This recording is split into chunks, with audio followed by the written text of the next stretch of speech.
So what we got here is a Transit Connect installed with a dash camera. So it's a front and back external one with infrared. So that goes outside because you cannot put a back camera on this. And you've got the front camera there, beautifully installed.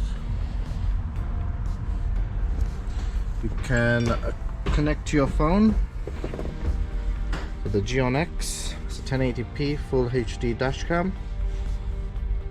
So by connecting to your phone, it allows you to check the video and also shows you all previous recorded history.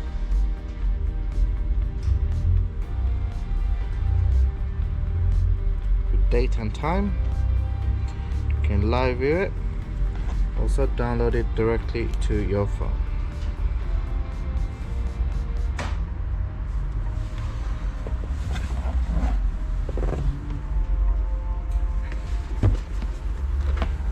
If you want the Geon X installed on your Ford Transit, see the link down below.